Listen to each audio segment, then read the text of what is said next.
Bienvenue dans cette deuxième partie de notre projet sur les QGIS. Dans cette deuxième partie, nous allons élaborer un cas pratique sur l'analyse spatiale. Le travail à faire ici est le suivant. Dans le cadre d'un projet d'aménagement, le service de cadastre voudrait identifier les arrondissements de la troisième qui ont été construits à 20 mètres des routes principales et secondaires. Bon, tout d'abord, une analyse spatiale, comme son nom l'indique, est une analyse qui se fait dans l'espace. Donc ici, notre but serait de déterminer en gros les maisons qui sont mal construites, c'est-à-dire à moins de 20 mètres des routes principales et secondaires. Déjà, ici on retrouve la configuration que nous avions laissée précédemment dans notre TP.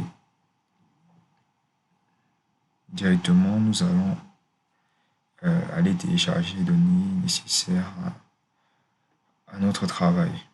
Ici, il s'agit de répertorier les maisons qui sont construites à 20 mètres de la route, à moins de 20 mètres de route principale et secondaire. Donc, nous aurons deux données principales ici à utiliser, qui sont les routes et les bâtiments ou les maisons. C'est ces données-là que nous allons aller chercher maintenant sur BabyBike, sur le site BabyBike. Fichier ici, donc vous allez aller sur BabyBike, vous allez directement là quand vous arrivez sur BabyBike, vous cliquez sur, vous choisissez la zone que vous souhaitez importer. De base, le site, lorsque vous arrivez, il va charger. Il se présente comme ceci. Vous avez juste besoin ici de redimensionner la fenêtre jusqu'à ce niveau pour voir à peu près tout le globe. Ensuite, vous zoomez sur la partie qui vous intéresse. Notre cas, c'est le Cameroun. Nous souhaitons aller à Douala, dans l'arrondissement de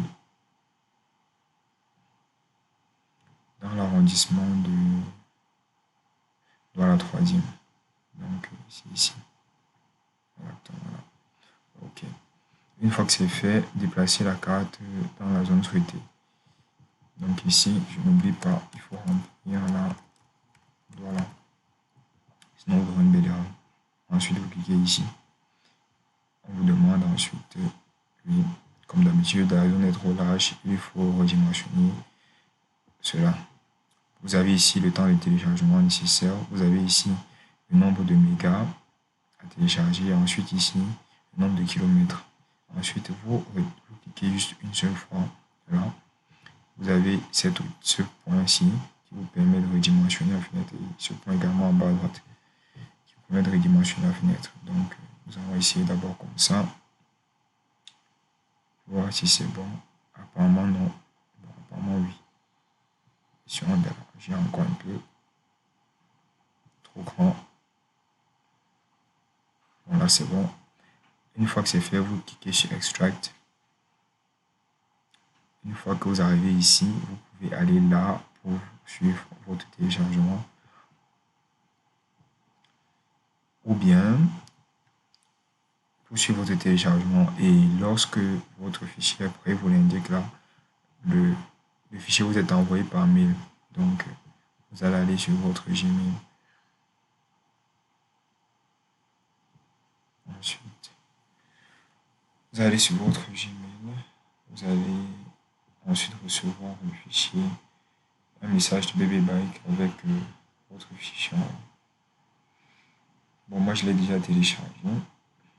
Voilà, le message est arrivé déjà. Vous avez le message de BabyBike. Chez moi c'est celui-ci. Vous allez cliquer là sur Download BabyBike.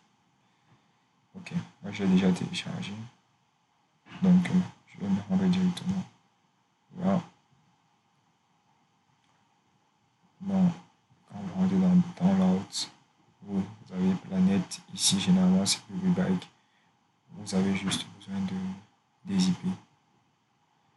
Extract all. Et puis vous venez coller le fichier. Sinon on le colle dans QGIS-Doc. Donc là, on est venu coller le fichier des IP ici. Une fois que c'est fait, vous l'ouvrez. Vous allez dans Shape et vous avez les différents fichiers dans les buildings, les routes, les places et ainsi de suite. Nous allons effectuer une importation par clic ici, qui est beaucoup plus simple à effectuer. Donc, nous allons dans QGIS. Nous avons nos différents fichiers là. Prenez soin d'importer toujours le fichier SHP, Typefile, et le fichier route. SHP, une fois que c'est fait, vous pouvez fermer ça. Vous voyez qu'ici, il y a un petit changement qui s'effectue. Voilà, vous voyez là. Ok. Donc, ce qu'on va faire ici ensuite, c'est qu'une fois qu'on a nos routes et nos buildings, ce qu'on souhaite faire déjà, c'est venir ici, décocher tout le reste. Ne vous intéresse pas. Voilà. Ici, on va afficher la carte du Cameroun selon les arrondissements. Donc, il y a plusieurs manières de vérifier déjà. Je vous ai parlé ici la dernière fois de l'outil d'attribut, de table attributaire. Donc, voici ici, vous pouvez ouvrir la table attributaire en cliquant ici, tout simplement. Vous pouvez faire un clic droit, aller là, sur ouvrir la table d'attributs, ou vous pouvez simplement, ce que nous allons faire ici, vous positionner sur le fichier et cliquer sur F6 et appuyer sur F6. Une fois que vous appuyez sur F6, vous avez les différentes informations par rapport à cette couche. Donc ici, vous avez le NIM1 qui représente les régions. Vous avez ensuite le NIM2 qui représente les départements et le NIM3 qui représente les arrondissements des différentes régions du Cameroun. Donc, nous allons utiliser principalement cette couche parce que justement, elle contient les arrondissements et c'est l'arrondissement de Douala 3e justement que nous souhaitons obtenir. Donc, c'est un peu ça, type ici, c'est arrondissement comme vous pouvez le voir.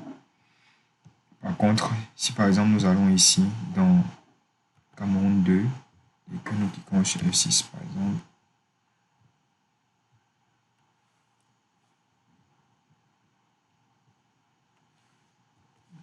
F6, vous allez voir que nous avons juste NIM1 et NIM2. Adamawa, région, et département, il n'y a pas de NIM3 ici. Ok, vous voyez là bien que le type c'est département. Donc, on va fermer. Ici, lorsque nous allons là, nous souhaitons justement obtenir, je vous ai parlé ici des outils de sélection. Et là, vous pouvez sélectionner une entité par valeur, sélectionner l'entité à l'aide d'une expression, sélectionner toutes les entités. Par exemple, si je clique là, on va sélectionner toutes les entités de la carte. Voyez un peu. Voilà, toutes les entités sont sélectionnées. Si je clique là, inverser, vous allez voir qu'on va tout désélectionner. Si je clique, on va voir les deux prochains. Même actuellement, bon, celui-ci on va le voir maintenant et l'autre on va le voir un peu plus tard. Sélectionner l'entité par valeur. Ici, on clique là. On a vu tout à l'heure le NIM1, c'était quoi? Le littoral. Littoral. Le NIM2, c'était quoi? Vaury. On est ici au niveau des départements. Le NIM3, ici, c'est Douala. NIM3, j'ai confondu. Le NIM3 ici, c'est Douala 3e directement. Sélectionner l'entité. Fermer. Vous allez voir que si on zoome un peu de plus près, on va voir dans la 3e justement là. Voilà. Pour se rassurer que c'est bien lui, ce qu'on peut faire d'autre. Ici, c'est aller là, dans étiquette, paramètres d'étiquetage, ou aller ici, faire un clic droit, afficher l'étiquette, ou encore vous pouvez aller dans propriétés, pour étiqueter. Vous allez là dans étiquette, il n'y a pas d'étiquette qui est cochée par défaut, vous allez sur étiquette simple. Une fois que vous êtes sur étiquette simple, vous sélectionnez le mode d'étiquetage. Ici, si vous sélectionnez un, vous aurez les différentes régions qui vont s'afficher. La carte va s'afficher avec les noms de différentes régions. Si vous sélectionnez NIM 2, vous aurez les différents départements qui vont s'afficher. Si vous souhaitez NIM 3, vous aurez les différents arrondissements. C'est ce que nous voulons. Voilà. Ici, maintenant, vous voyez sur cet arrondissement, on écrit dans la troisième. C'est ce que nous voulions obtenir. Ensuite, ce que l'on va obtenir d'autre, c'est uniquement le tracé de la troisième, parce que c'est celui-là qui nous intéresse. On va faire un clic droit, aller sur exporter, sauvegarder les enregistrés, c'est sauvegarder les enregistrés sélectionnés. Voilà. Ok. Ici, nous allons mettre tout simplement la troisième comme nom du fichier. Nous allons enregistrer. Okay. Une fois qu'elle est enregistrée, on peut désélectionner le reste. Vous voyez qu'on a uniquement dans la troisième. Sauf que à présent, justement, nous remarquons qu'il y a les routes situées de part et d'autre de la troisième. Les routes, ça ce sont les routes situées de part et d'autre de la troisième. Et là, si je décoche ça,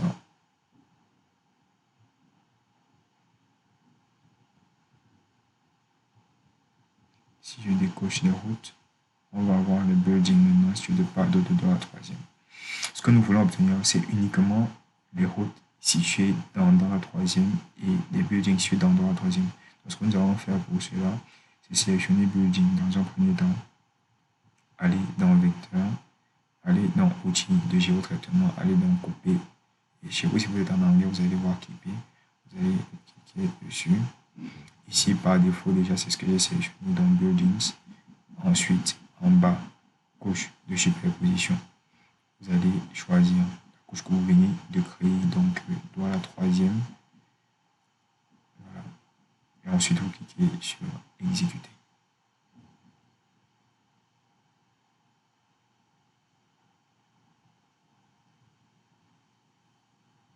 Vous patientez juste un peu.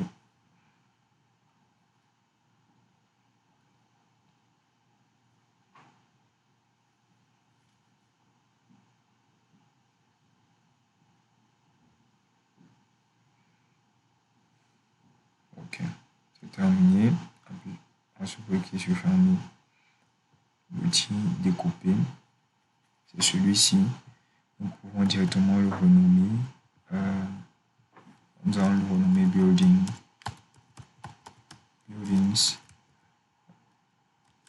Voilà, troisième.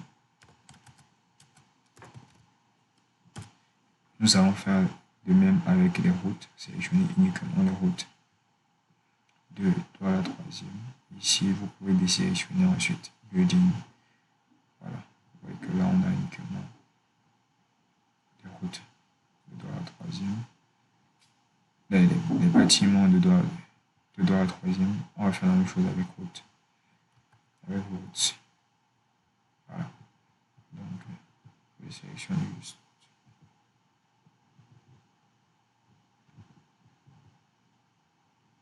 Ok. Sélectionner, donc prenez bien soin de sélectionner les routes. Vous allez dans vecteur, outil de géotraitement, couper ou clipper. Ok, dessus. Par défaut, là, c'est route. Ici, vous choisissez de la couche de superposition, donc qui est de la troisième. Et vous exécutez encore une fois. Voilà. Là, ça a été un peu plus rapide. Vous appuyez sur fermer. Comme tout à l'heure, nous allons renommer ce fichier. Nommer. Nous allons l'appeler routes.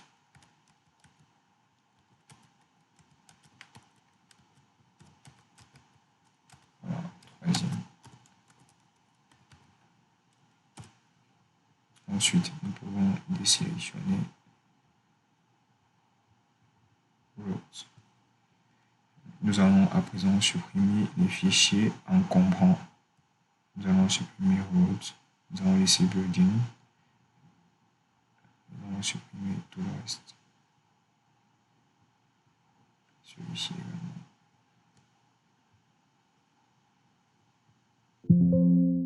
OK.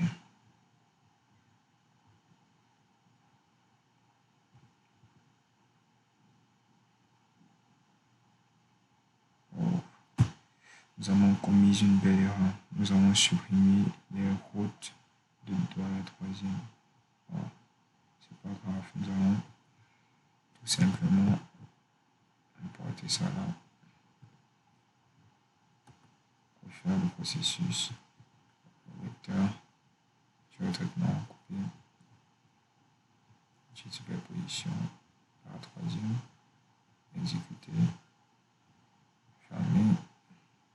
Alors là, vous pouvez maintenant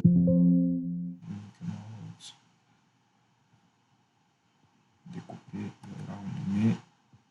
Là, routes. Voilà.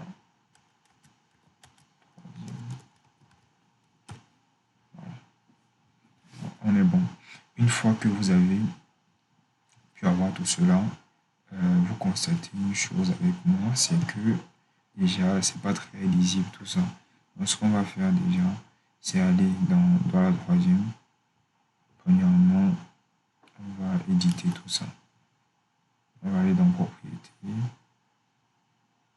On va aller dans symbologie. On va aller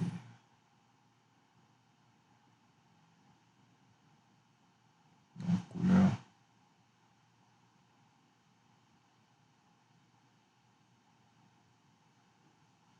Non, là nous sommes dans route. Donc on va sélectionner l'outil en question. Nous allons aller dans la troisième. Dans propriété. Remplissage simple. Nous allons sélectionner pas de remplissage. Nous allons laisser la couleur par défaut. Nous allons augmenter l'épaisseur des traits. Puis c'est tout. Nous allons aller dans la troisième. Dans route de la troisième maintenant. Ok, là on constate que c'est un peu plus. Les choses sont un peu plus visibles maintenant. Ce qu'on peut faire ensuite, c'est quoi? C'est là, présentement, nous avons sélectionné toutes les routes nous avons sélectionné toutes les routes toutes les routes de la troisième. Les voici ici en joueur. Ouais, les voici. Ce que l'on peut faire maintenant, c'est quoi? C'est sélectionner uniquement les routes principales et les routes secondaires. C'est ce que nous allons faire maintenant. Clic droit. Ici, je vous ai dit, on peut regarder la table attributaire de plusieurs façons. On peut faire un F6. Voilà. Une fois que vous faites un F6, vous vous rendez compte que dans route, vous avez les types. Et dans les types, vous avez plusieurs catégories. Vous avez les routes résidentielles, les routes de service, les routes secondaires, les routes principales également, les routes tertiaires même, les routes principales, primary, secondary, tout ça, tout ça, tout ça. Bon, je vous ai parlé de l'outil ici qui permettait de sélectionner l'entité à l'aide d'une expression. Voilà, c'est ceci que nous allons utiliser maintenant. Donc, nous allons là, dans F6, il y a également un raccourci qui permet de l'utiliser, ainsi que tous les autres outils de sélection. Nous allons cliquer là. Ici, nous allons sélectionner le type type equal to primary.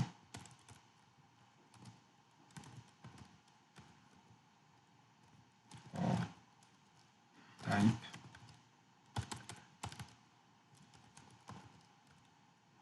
equal to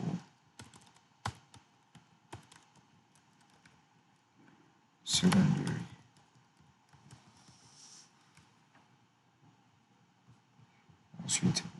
sélectionner l'entité et puis vous cliquez sur fermer pour vérifier que toutes les entités ont bien été sélectionnées. Vous cliquez ici, nous montre que l'entité est sélectionnée. Vous allez voir ça s'afficher. Donc vous pouvez maintenant fermer et voilà.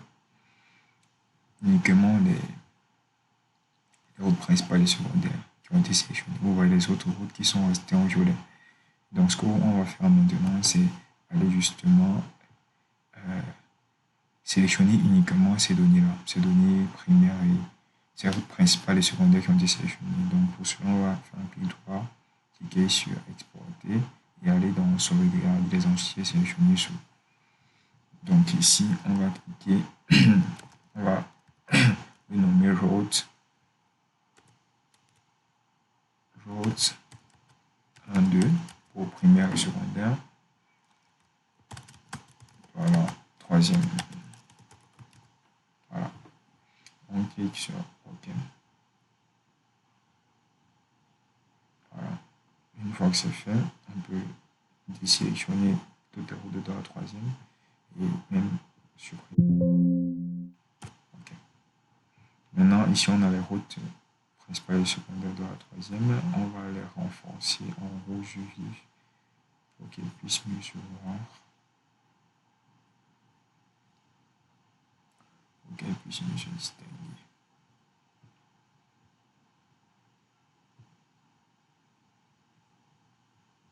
On va également augmenter l'épaisseur à 56, pourquoi pas.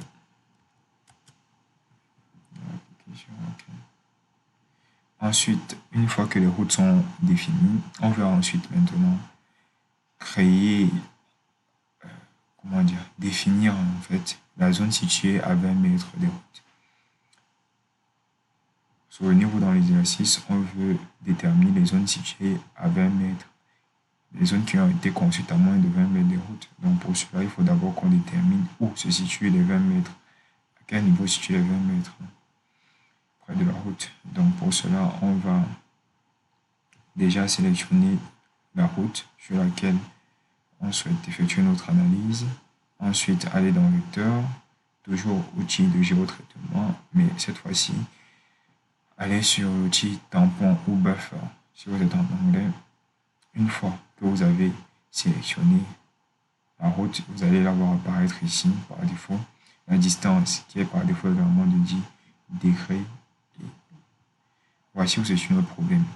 Degrés. On ne veut pas que nos routes soient que la distance soit en degrés parce que l'on souhaite avoir la distance de part et d'autre de la route, c'est-à-dire la distance en mètres de part et d'autre de la route et non une distance circulaire.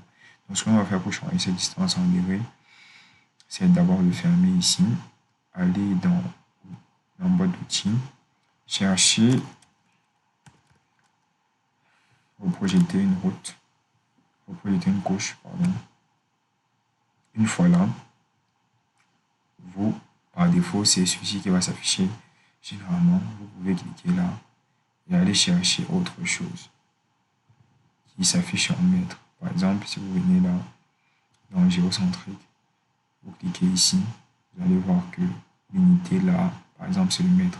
Donc, vous pouvez choisir ceci pour travailler à la place. Une fois là, vous allez voir que c'est sélectionné là maintenant par défaut. Moi, je vais cliquer.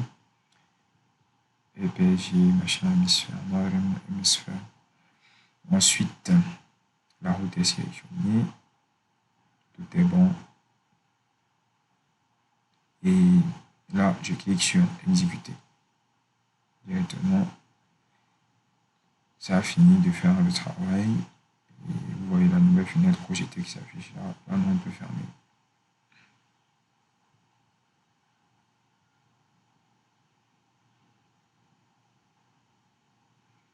Là, ce que nous, on va faire déjà, c'est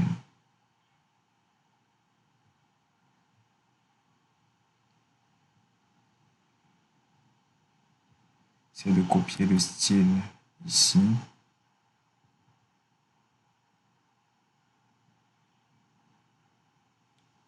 C'est de copier le style ici, c'est-à-dire la symbiologie. Venir la coller ici, non projeter. Donc, coller le style maintenant. Symbiologie. Voyez un peu. Ici, dans style, il y a dans style, je vais copier quoi d'autre? C'est tout. Ok. Ce qu'on va faire, c'est que on va. Pourquoi ça ne s'affiche pas? Je sais pas.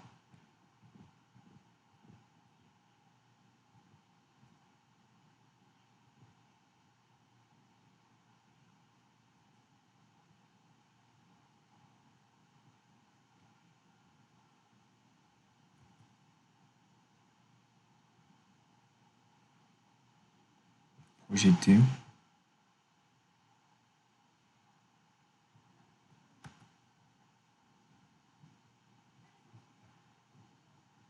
Projeter la couche.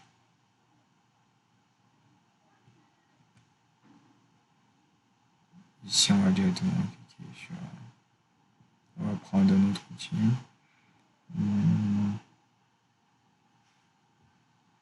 On va ici avec un autre outil.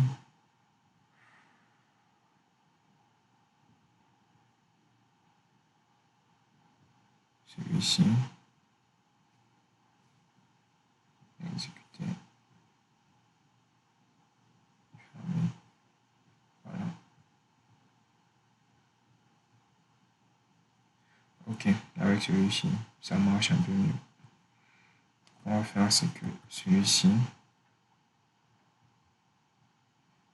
déjà, on va le supprimer. Ok. Ok. Bon, voilà. Une fois qu'on a reprojeté la couche, ce qu'on peut faire actuellement, c'est de revenir dans Vecteur maintenant, aller dans Outils de géotraitement, dans Tampon. Et là, vous voyez que vous avez des distances maintenant qui est en mètres. Vous pouvez la mettre en autre chose, mais on va utiliser le mètre. Et ici, maintenant, on ne doit pas mettre 20, comme vous le pensez, on va laisser à 10 parce que la distance est calculée de chaque côté de la route. Donc, on va prendre 10 à gauche et 10 à droite, ce qui donne 20 au total. Et là, vous allez laisser tout comme tel et exécuter. Voilà.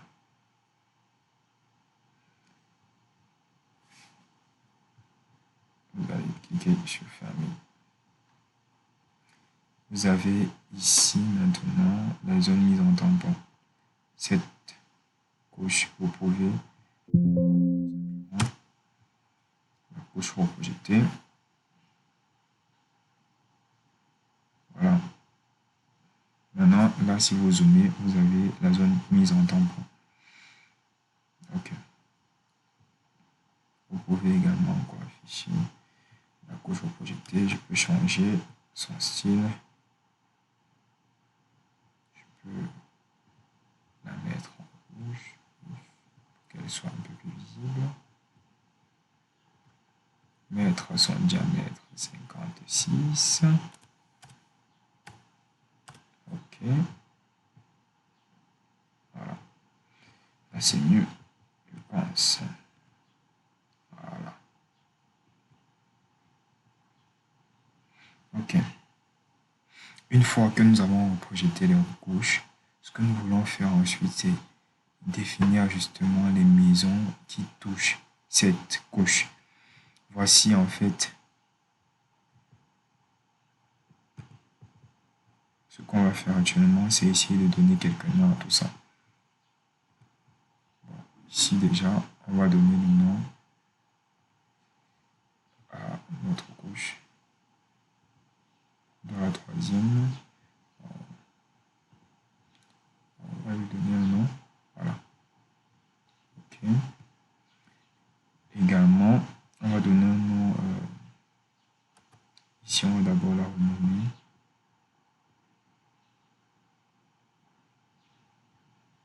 Mais ici, on va l'appeler votes. Dans la troisième, tout simplement.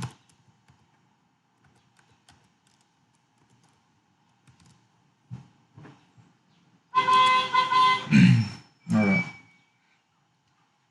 Une fois c'est fait. Si on veut l'afficher, parce que tout ça, ce qu'on peut faire ici, c'est quoi? C'est afficher à présent le nom des différentes routes. Voilà.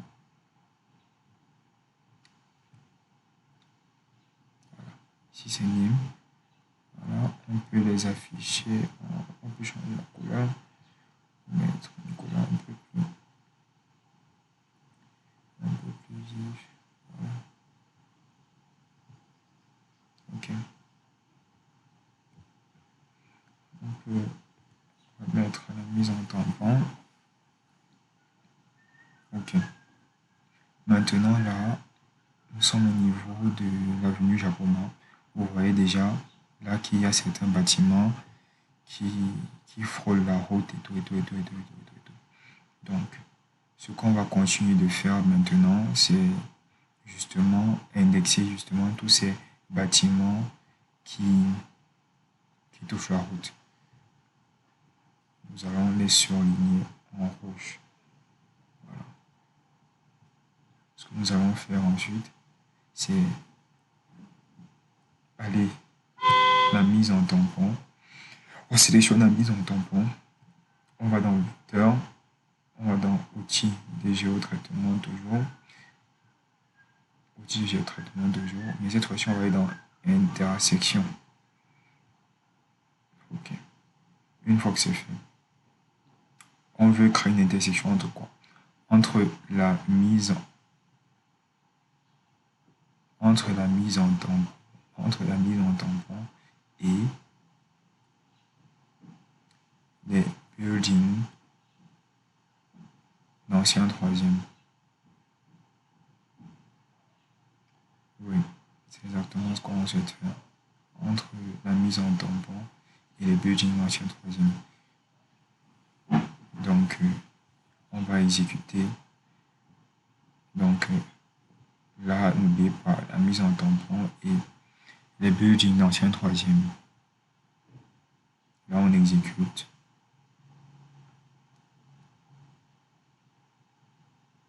Voilà. Ok. Ici, je sais pas si on peut avoir quelques informations. Ok. Je crois que c'est tout. On peut fermer. Voilà. Je vais changer la couleur de la mise en tampon pour que vous puissiez bien voir les intersections. Propriété. On va la mettre en gris. On va la mettre en gris avec une opacité un peu plus réduite. Ok, c'est ceci qui va s'afficher. Ok, on va appuyer sur OK. Voilà, c'est parfait. C'est parfait. Voilà. Ok. Donc là, on a justement les différentes avenues. On a les intersections également. Je vais les surbriller un peu plus pour que vous puissiez bien le voir. Avec un rouge vif ou un... Voilà. Non, le rouge vif est mieux indiqué. Voilà.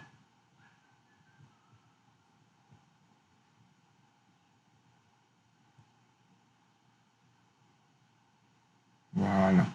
Vous voyez déjà ici au niveau de Japon, on peut directement déjà voir les maisons qui sont construites en des maisons qui sont qui ne respectent pas les normes. Donc là on peut encore un peu plus zoomer. Voilà. Un peu plus. Donc là nous sommes déjà sur le Japoma, route de Japoma. Nous pouvons aller également vers le Baba. On voit les différentes maisons qui sont mal construites. Il n'y en a pas beaucoup quand même par ici. Il n'y en a pas beaucoup. Ici, la route de Lokbaba, 3C. Voilà, donc c'est un peu ça.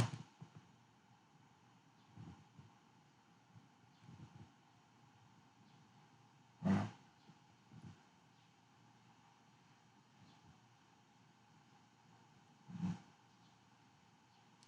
On a du mal à y voir.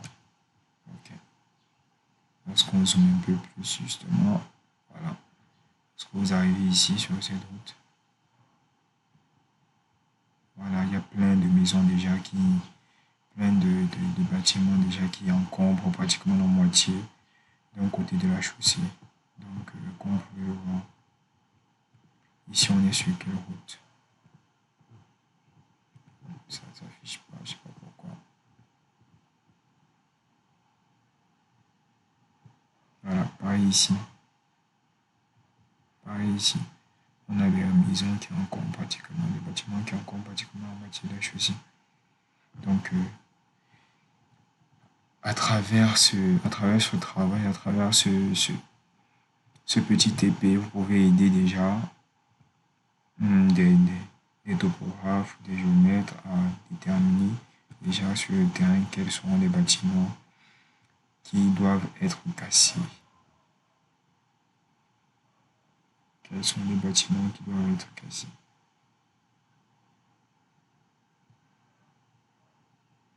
Quels sont les bâtiments qui doivent être cassés?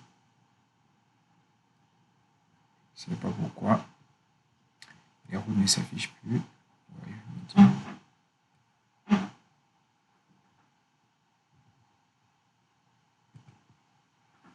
Ok. Donc là, vous avez plein d'informations par rapport aux routes cassées. Donc, un peu partout là.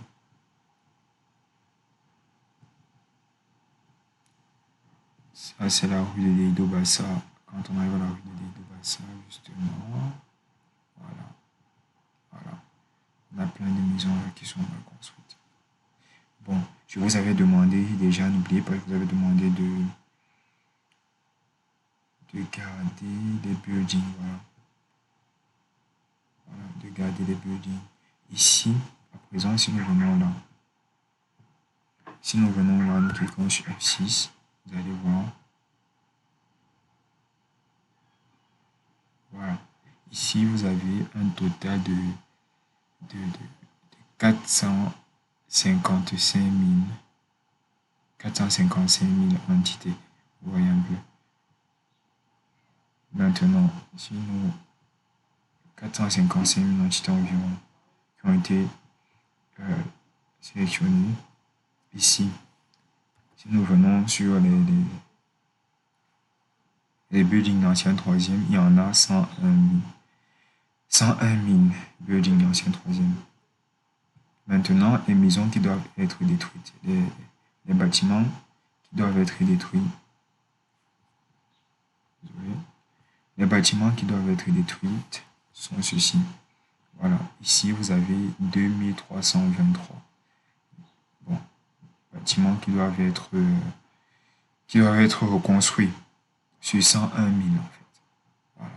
Donc, c'est un peu cette analyse-là que l'on peut également apporter. Voilà. Bon, c'était tout pour ce TP. Je vous remercie